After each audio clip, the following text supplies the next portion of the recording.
안녕하십니까, 이두마 선교사입니다.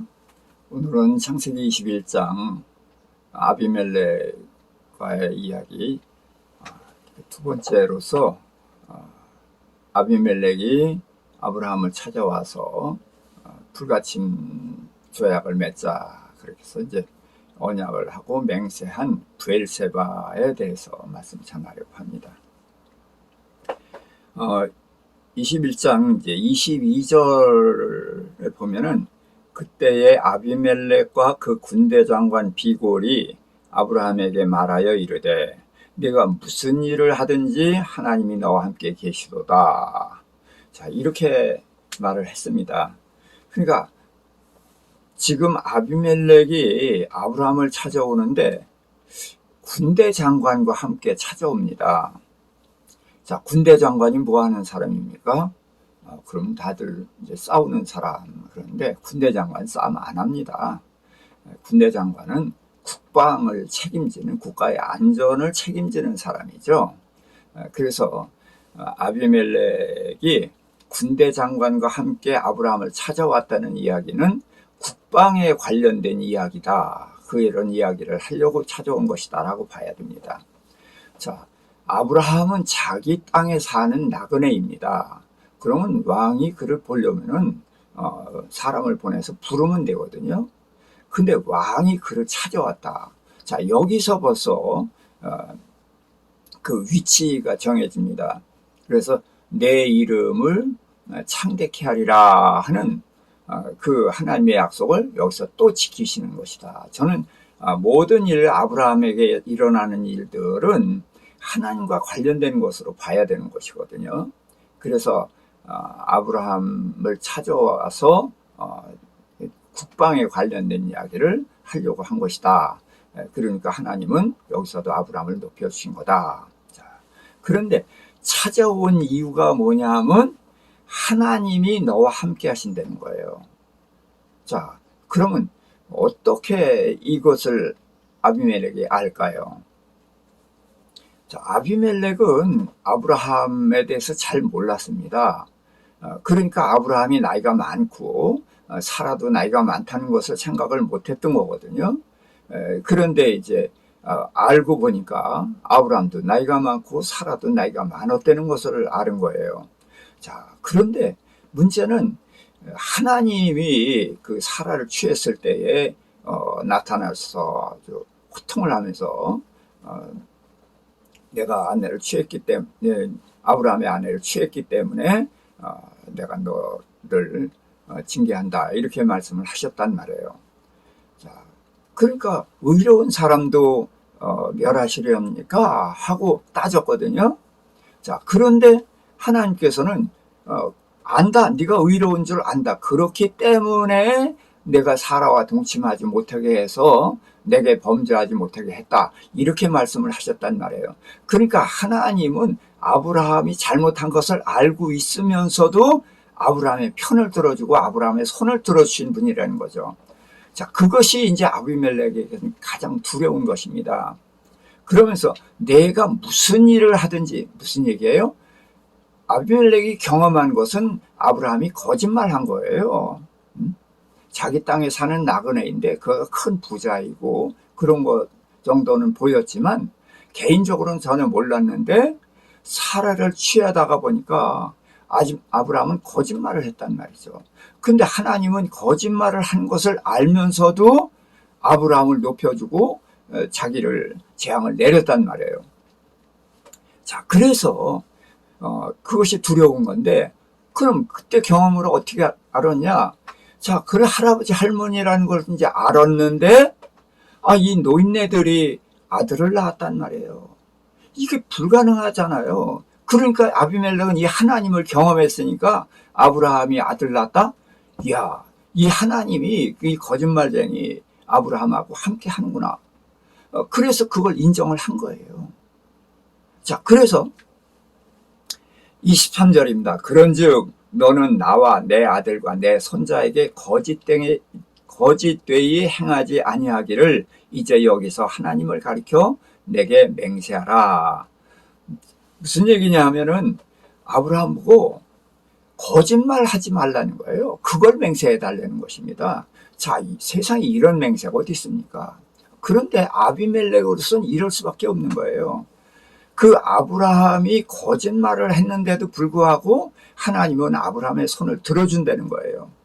그리고 자기 아무 잘못이 없다는 걸 인정하면서도 자기한테 재앙을 내렸단 말이에요. 그래서 자기가 위자료도 주고 위로금도 주고 뭐 내 땅에서 마음대로 살아라 그렇게 해줬는데도 재앙이 그냥 없어진 게 아니에요. 아브라함이 기도해 주니까 그제서야 없어졌단 말이에요. 그러니까 하나님은 완전히 아브라함의 편이란 말이에요. 그런데다가 그가 아들을 낳은 거예요. 자, 그러니까 아비멜렉은 이 아브라함이 두려운 게 아니라 아브라함 뒤에 계시는 하나님이 두려운데 뭐가 걱정이냐면 아브라함이 거짓말하는지 거짓말하지 않는지를 내가 구별을 할 수가 없다는 거예요. 자, 그래서 거짓말에 속았는데도 불구하고 아브라함의 손을 들어주고 나한테 재앙을 내리고 아브라함을 높이는 그 하나님이란 말이죠. 그러니까 아브라함이 또 거짓말을 했을 때 내가 분별 못해서 속으면 또 누가 혼내겠어요? 아브라함의 하나님이 또 재앙을 내릴 거란 말이죠. 자, 이거는 나라의 큰 문제예요. 그렇다고 너 나가라고 할 수도 없고. 자, 그래서 이거는 정말 아비멜렉으로서는 아주 고민인 거죠. 그래서 제발 부탁하는 건데 뭐냐면 나와 내 아들 내 손자에게 거짓말 안 하기를 맹세해 달라는 거예요. 이것이 아비멜렉이 찾아온 이유입니다. 내가 잘못해서 아브라함을 해쳤다? 그래서 그 신이 혼냈다면 내가 아브라함을 보호해주면 되는 거예요. 근데 내가 아무리 아브라함을 보호해주고 뭐 위로금 위자료 주고 땅에 맘대로 살게 해주고 아무리 해줘도 아브라함이 또 거짓말했다? 그러면은 또 난리가 날 거 아니에요. 그래서 제발 거짓말 좀 하지 말아달라. 그리고 이 땅에서 내보낼 수도 없어요. 그러니까 나와 내 아들과 내 손자에게 거짓말 좀 제발 하지 말아달라. 그것을 맹세해 달라는 것입니다. 자, 그러면서 내가 내게 후대한 대로 너도 나와 내게 머무는 이 땅에서 그렇게 행하라. 거짓말 하지 말아 달라. 그렇게 이야기를 합니다. 자, 그랬더니 아브라함이 이때 내가 맹세하리라. 자, 그래서 아브라함이 참 이 말을 들으면서 얼마나 부끄럽고 미안하겠어요. 그렇죠? 네. 그런데 이제 아브라함이 할 말도 있는 거예요. 25절에 아비멜렉의 종들이 아브라함의 우물을 빼앗은 일에 관하여 아브라함이 아비멜렉을 책망하네. 예, 이것이 나그네의 서름이거든요. 자, 그래서 우물을 판다는 것이 쉽지 않죠. 그래서 우물을 파는 건 특별한 은혜가 있어야 되거든요. 이 가나안 땅은 물이 부족한 땅이기 때문에. 그런데 어렵게 우물을 팠는데 그 백성이 뺏어갔단 말이에요. 자, 그렇다고 왕을 찾아가서 호소합니까? 아닌 거예요. 그냥 나그네는 그렇게 사는 거예요. 제가 중국 선교사로서 이제 16년을 지냈는데 중국을 섬기기 위해서 그러니까 교회들이나 목회자들, 신도들에게 제가 사랑을 많이 받았지만 정부에게는 제가 껄끄러운 존재거든요. 물론 제가 선교사라는 걸 모르니까 그렇긴 하지만 부당한 대우를 여러 번 받았어요. 그거 그냥 그러고 넘어가는 거지 누구한테 항의를 합니까? 자, 그래서 아브라함은 이런 우물을 빼앗기고 이러니까 두렵단 말이에요. 그러니까 아내를 뺏어가려고 자기를 죽일 수도 있다. 이제 그래서 자기가 이제 그렇게 한 것이다. 이렇게 이제 말을 하니까 아비멜렉이 너 왜 그런 얘기를 나한테 안 했느냐? 아, 그런 얘기를 하면은 그거 들어줬었겠어요? 예. 그래서 이제 나도 듣지 못했고 그래서 이제 서로 양과 소를 가져다가 아비멜렉에 주고 두 사람이 언약을 했습니다.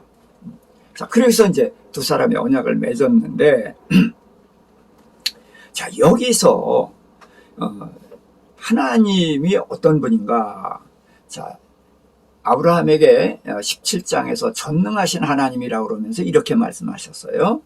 7절입니다. 내가 내 언약을 나와 너 및 내 대대 후손 사이에 세워서 영원한 언약을 삼고 너와 내 후손의 하나님이 되리라. 언약을 15장에서 하나님이 쪼갠 고기 사이를 지나면서 편무계약, 일방적인 언약을 하셨어요. 근데 17장에서는 아브라함에게 할례를 하게 하면서 이제 쌍방 언약을 하자는 거거든요. 그래서 언약을 하는 이유가 뭐냐? 내 하나님이 되겠다는 거고 내 후손의 하나님이 되겠다는 거예요. 그럼 지금 하나님, 내 하나님입니까? 아닙니까? 아닙니다. 이거 꼭 아셔야 돼요. 하나님이 아브라함의 하나님이라고 하실 때가 언제냐? 아브라함이 이삭을 번제로 바친 후에야 아브라함의 하나님이라고 하는 것이고, 언제 이삭이 하나님이라고 하느냐? 이삭이 아브라함에게 허락하신 복을 야곱에게 넘겨줬을 때에, 그때서야 나는 이삭이 하나님이라고 하시는 것입니다. 그리고 아브라함을 12장에서 부르셨는데 여기 15장에서 믿었고요. 그런데 17장에서 나는 전능한 하나님이라고 하시면서 너와 내 후손의 하나님이 되리라 라고 말씀을 하셨어요. 그러니까 여기서 아직은 아브라함의 하나님이 아닌 것입니다. 그리고 언제든지 처음부터 전능하신 하나님을 말하지 않습니다. 시간이 지난 후에 야곱을 28장에서 부르셨는데 하나님이 35장에서 나는 전능한 하나님이라고 말씀하시거든요. 전능한 하나님을 알려면 하나님을 알고서 한참 시간이 지난 후에야 전능하신 하나님이라는 말을 알아들어요. 믿어요? 아직 못 믿어요. 그러고 한참 시간이 지나면 40몇 장, 43장인가 가서야 야곱이 전능하신 하나님을 입술로 고백을 하거든요. 자, 그래서 전능하신 하나님을 믿었을 때에 하나님은 이제 그 사람은 하나님의 약속을 믿은 것입니다. 그래서 하나님의 약속을 믿으면 그때서야 나는 내 하나님이다, 이런 말씀을 하시는 것입니다. 8절입니다. 내가 너와 내 후손에게 내가 거류하는 이 땅 곧 가나안 온 땅을 주어 영원한 기업이 되게 하고 나는 그들의 하나님이 되리라. 무슨 얘기입니까? 하나님은 내 하나님인데 어떤 하나님이냐? 내게 복 주시는 하나님. 내 후손을 하늘의 별같이 번성하게 하고 젖과 꿀이 흐르는 가나안 땅을 주는, 너한테 복 터지게 하는 그런 하나님이다. 그런데 너를 위한 하나님이다. 그런데 뭐가 있어야 되냐? 너희는 내 언약을 믿어야 된다. 내 언약을 믿을 때에 나는 내 하나님이 되리라. 이건요, 선지서에 계속 보면은 내 하나님이 되리라라는 말씀이 나오지 나는 내 하나님이라는 말씀은 거의 없습니다. 자, 그리고서 이제 시편 56편 9절입니다. 내가 아뢰는 날에 내 원수들이 물러가리니 이것으로 하나님이 내 편이심을 내가 아나이다. 자, 다윗이 이 고통을 하나님께 아뢰었더니 하나님께서 내 원수들을 물러가게 하신단 말이죠. 그래서 그걸 보고 하나님은 내 편이시구나. 그래서 내 편은 조건이 없습니다. 내가 잘해야 되고 못해야 되고 그런 기준이 없이 무조건 나를 사랑하시고 나를 위하시는 분이 바로 내 편이라는 것이죠. 시편 118편 6절 7절입니다. 여호와는 내 편이시라. 내가 두려워하지 아니하리니 사람이 내게 어찌할까? 여호와께서 내 편이 되사 나를 돕는 자들 중에 계시니 그러므로 나를 미워하는 자들에게 보응하시는 것을 내가 보리로다. 나를 미워하는 자들에게 보응하시는 하나님 내 편이시죠. 그러니까 아브라함은 바로에게 재앙을 내리시는 하나님을 보고서 하나님 내 편이라는 것을 알았고요.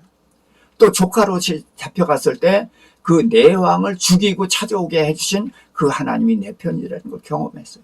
그래서 15장에서 나는 내 방패요, 내 큰 상급이다. 그런 말씀을 하셨잖아요. 내 편이다 그 얘기예요.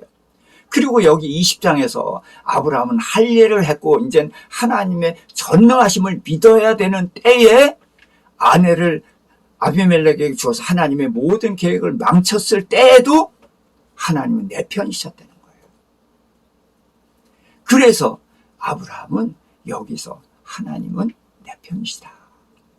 내가 무슨 일을 해도 내 편이시다. 그래서 방자하게 가는 것이 아니라 그 하나님께 대한 전적인 신뢰가 생겼다는 거예요. 아, 이 하나님은 무슨 짓을 해도 나를 사랑하시는 내 편이신 그런 하나님이구나. 그리고 이 하나님은 언약을 반드시 지키시구나. 그것을 알았기 때문에 이 하나님이 이삭을 번제로 바치라 하셨을 때에도 아브라함은 그 하나님의 언약을 믿고 모리아 산을 향해서 올라갈 수 있었던 것입니다. 자, 그리고서 이제 아브라함이 암양 새끼 7마리를 따로 놓으니까 이건 뭐냐? 그때 내가 이번에 우물을 하나 팠는데 이걸 내 소유가 되게 해달라. 그렇게 하자. 그래서 아브라함은 남의 땅, 남의 나라 땅에서 자기 우물을 소유하는 사람이 된 것입니다. 그래서 거기서 이제 서로 언약을 맺었습니다. 그래서 그곳의 이름을 부엘세바. 부엘은 우물이고 세바는 맹세거든요. 그래서 부엘세바 맹세의 우물, 그런 이름을 지었습니다. 자, 그리고 33절에 보니까 아브라함은 부엘세바에 에셀나무를 심고 거기서 영원하신 여호와 이름을 불렀으며, 그래서 에셀나무를 심었는데 왜 나무 이름을 썼을까요? 그 이 나무가 의미가 있기 때문에 그렇다는 거예요. 자, 그래서 에셀나무라는 이름이 성경에 2번 더 나옵니다. 이게 사울과 관련해서 나오는데, 사울이 왕이 됐을 때에 에셀나무 아래에 앉아 있었다라고 돼 있고, 또 사울과 요나단이 죽고서 블레셋 사람들이 시체를 가지고 가서 성벽에다 못 박아 매달아 놨을 때에 길랏 야베스 사람들이 그들이 사울이 왕이 될 때에 자기네를 구해준 그 40년 전의 은혜를 잊지 않고 거기 블레셋 땅에 가서 시체를 훔쳐다가 자기네들이 사는 길랏 야베스에다가 장사를 지내고 거기에다가 에셀나무를 심습니다. 그래서 에셀나무는 어떤 신령한 영적인 의미가 있는 나무 같다. 그 이상은 저도 모릅니다. 자, 그리고서 영원하신 여호와 이름을 불렀다. 자, 아브라함은 여호와 이름을 불렀습니다. 하나님이 나타나시기만 하면은 여호와 이름을 부르고 제단을 쌓고 제사를 드렸어요. 그런데 여기에서는 영원하신 여호와라는 이름을 통해서 아브라함이 하나님에 대한 어떤 인식함이 어떤 단계이구나 하는 것을 짐작할 수 있게 하죠. 그리고서 이제 아브라함은 그 땅에 여러 날 지내었더라. 이렇게 성경은 마감을 하고 이제 22장에서 이삭을 번제로 바치는 자리로 나갑니다. 그래서 22장은 앞에 있는 모든 것을 이해한 후에 봐야 되지 22장만 보면은 아브라함도 모르고 하나님도 모릅니다. 오늘 여기까지 하겠습니다.